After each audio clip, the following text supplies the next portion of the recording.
पुंडलिकाने पुंडलिकाच्या मायबापाच्या कमरेत हातात घातला. मायबाप दारात पडले. बाप रडून म्हटला आईला, बायको का ग, रक्ताचं दूध म्हणून 5 9 महिने गर्भात सांभाळून वाढवलंस, त्याच्या प्रत्येक चुका पदराखाली घातल्यास, त्याच्या प्रत्येक अडचणी तू दूर केल्यास, तुझ्या स्वतःवर उडवून घेतलास.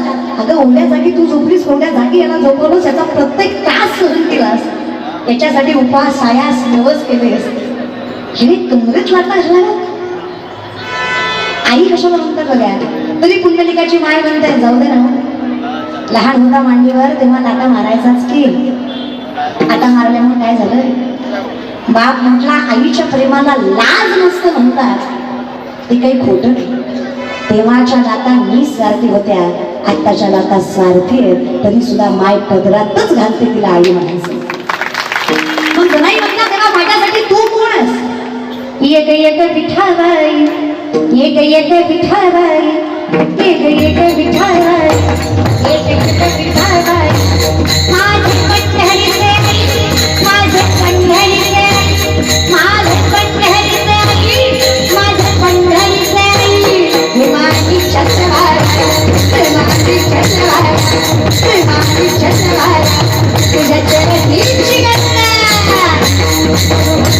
हे माझी छत्रबाई, हे माझी छत्रबाई, हे माझी छत्रबाई. माझ्यासाठी एकच खरं, मृत्युलोकी एक नगर, त्याचे नाव पंढरपूर, तेथील गोकाशी उभा असे विठेवर, तुम्ही संत मायबाप एवढा उपकार करा, त्या मदतीवरी दाखवा किंवा सोयरा, एवढा उपकार करा, त्या मदतीवरी दाखवा किंवा सोयरा. जरा जवळ तरी घाल की नाही, फक्त जवळ तरी गरुडाचे पाय, गरुडाचे पाय, गरुडाचे पाय, गरुडाचे पाय, गरुडाचे पाय, गरुडाचे पाय, गरुडाचे पाय, गरुडाचे पाय. मेलो मेरा डोली, मेलो मेरा डोली, मेलो मेरा डोली, मेलो मेरा डोली, मेरे आवाज है, आवाज है,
वासुदेव वासुदेव भन्ना, वासुदेव वासुदेव भन्ना, वासुदेव वासुदेव भन्ना, तुम्ही वासुदेव वासुदेव भन्ना, वासुदेव वासुदेव भन्ना, तुम्ही वासुदेव वासुदेव भन्ना, वासुदेव वासुदेव भन्ना, तुम्ही वासुदेव वासुदेव भन्ना. मला मला म्हणा हात मला वासुदेव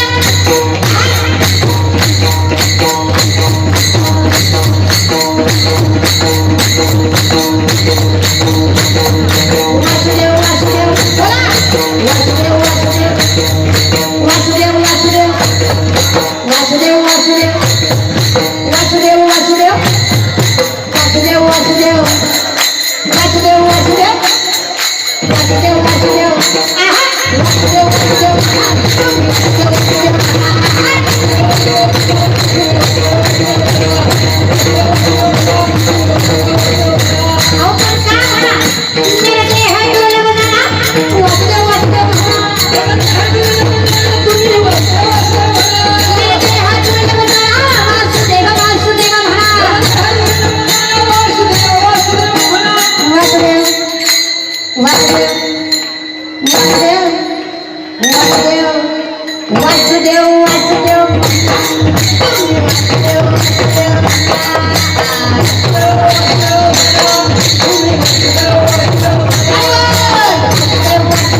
भक्ती कधी आनंद घ्यायचा तेवढा घेता आला पाहिजे.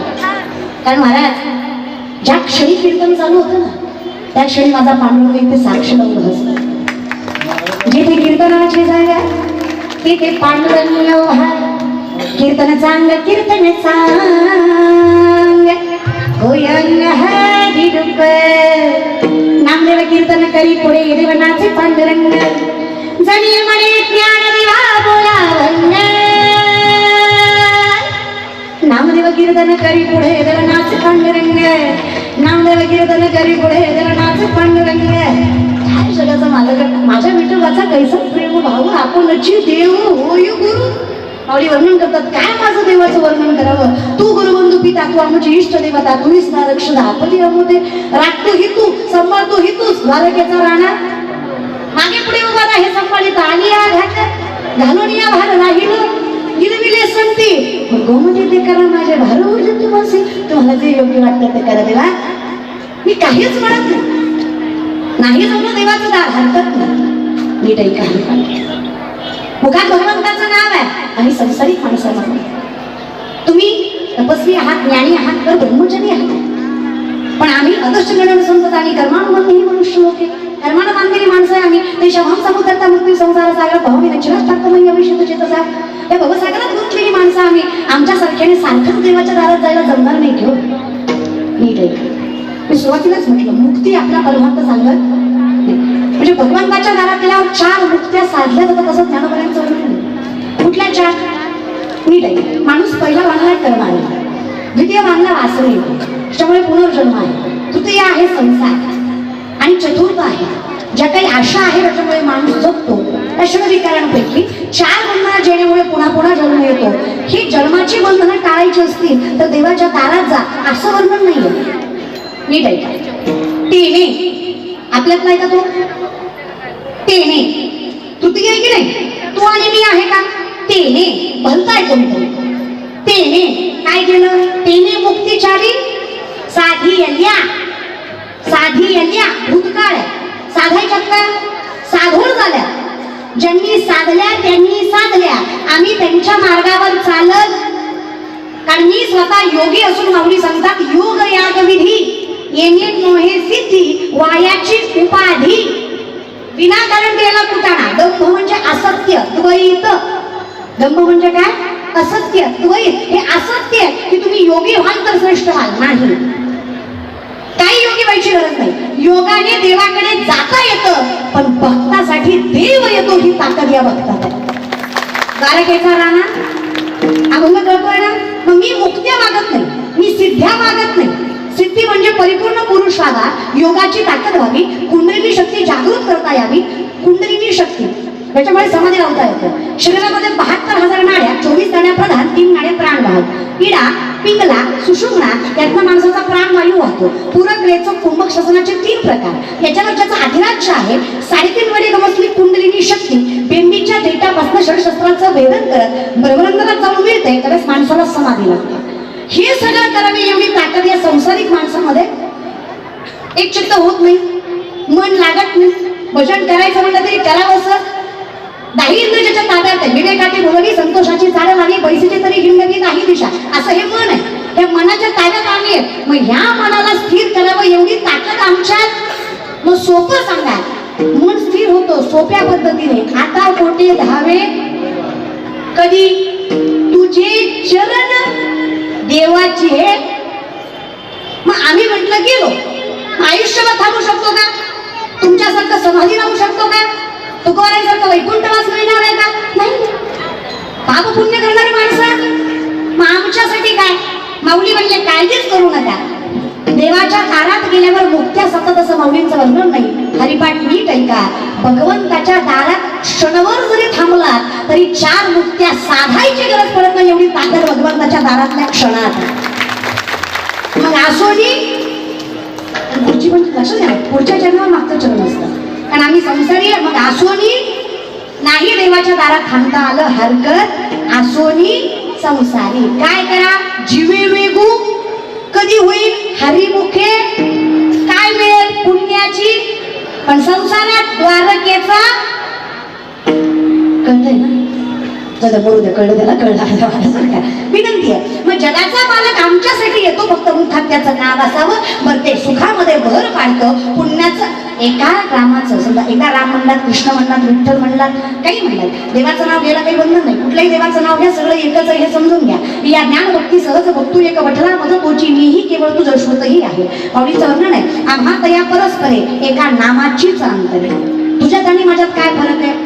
अवतार पांडुरंग नाव ठेविले ज्ञानी. अवतार तुझाच, नाव फक्त ज्ञानोद्धार आहे, बाकी काहीच नाही. तसं देव सगळे एकच. तुम्हाला म्हणलं ना, आपल्या प्रचारावर चालतं, आपला आंगाड्यावर विश्वास आहे पण भुक्यावर नाही. हे साले भामट्यांवर पण सांगताना नाही. आपलं खतरनाक काम आहे. एक माणूस एका महाराजाकडे गेला, म्हणलं वर्षात विक्रू पाहिजे. खतर हाच विनोद आहे, पण मोर द्यायचे महाराज म्हणलं हरकत नाही, नारळ घे, तुला वर्षात विक. आता जयाचे আহিक धड नाही, तयासी पवित्र पुस्तिक आहे. अहिक म्हणजे जगणं. ज्याचं जगणं धड नाही त्याला तुम्ही मोक्षाच्या गोष्टी विचारताय. तुम्हाला अक्कल पाहिजे ना कोणाच्या चरणावर मस्तक ठेवावी. हा, जगात संत वगैरे राहिले नाही. बरं विनंती आहे, जर तुम्हाला नतमस्तकच व्हायचं आहे तर फक्त पांडुरंग आणि मायबाप यांच्या चरणावर नतमस्तक व्हा. काही गरज नाहीये कुठे दुसरीकडं. हा, पण तुम्ही पण वेडे झालाय.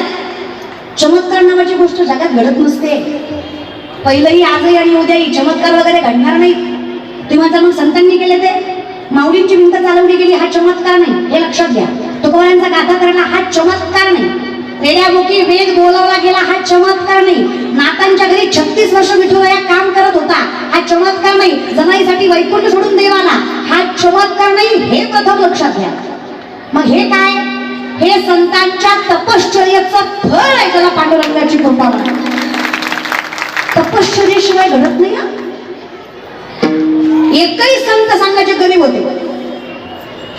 गरीबाची लेकरं नाही आहेत आपण. आपला पंढरीचा पांडुरंग द्वारकेचा राजा आहे, सोन्याच्या सिंहासनावर बसतो, सोन्याचा मुकुट घालतो. गरीब वगैरे नाही आहेत आपण. ज्यांचा अभंग आहे, जयाच्या द्वारी सोन्याचा पिंपळ अंगी आईसे बळ वेडा बोले. माझ्या आईच्या दारात सोन्याचं झाड आहे. विचार करा घरात किती असेल. माझी आई म्हणजे तुम्हा सगळ्यांची, हे पण समजून घ्या. इथे एका लेकराची आई व्हायला 18 वर्ष पूर्ण लागतात. वयाच्या 16व्या वर्षी अख्ख्या विश्वाचे माऊली झाले, त्यांना ज्ञानोपार म्हणायचं हे सामर्थ्य दैवत व्यक्ती आहे. विश्व माऊली कैवल्य साम्राज्य चक्रवर्ती ज्ञानोपार आहे, महावैष्णव ज्ञानोपार आहे. काय ताकद तुकोबार आहे. 65 लाखाची सावकारकी. किती? आताची नाही, 450 वर्षापूर्वी. आताचे 10 लाख म्हणजे तवाचा रुपया, अशा हिशोबाने 65 लाख. विचार करा. 2 BHK आपला, तरी भजन करीत नाही आपण. 25 बैलगाड्या कर्जपत्रांनी भरल्या होत्या. किती बैलगाड्या काढतात? पाटलांचा ना बैलगाडी. हो, बैलगाडी. हा, बैलगाडी. अशा 25 बैलगाड्या. किती? 25. एका कागदावर 100 ते 200 एकरी जमीन, 300 ते 400 थोडं सोनं तुकोबाराकडे घाण होतं. अशा कागदांच्या 25 बैलगाड्या इंद्राणीत बुडवल्या. संप्रदाय का समजून घ्यायचा? संत आजच्या पिढीला का कळले पाहिजे? संत कळल्याशिवाय माणुसकी कळणार नाही, माणूस कळणार नाही. या जगातले शेतकऱ्यांचं कर्ज माफ करणारे पहिले महापुरुष जगद्गुरु तुकोबार आहे. तो वारकरी संप्रदाय. मॅनेजमेंट शिकायचं, वारकरी संप्रदायात या. ज्ञान वाढवायचंय, इथे या. सामर्थ्य मिळवायचंय, यश मिळवायचंय, इथे या. लय सोपं आहे हे. काही नाही, फक्त हरिमुखे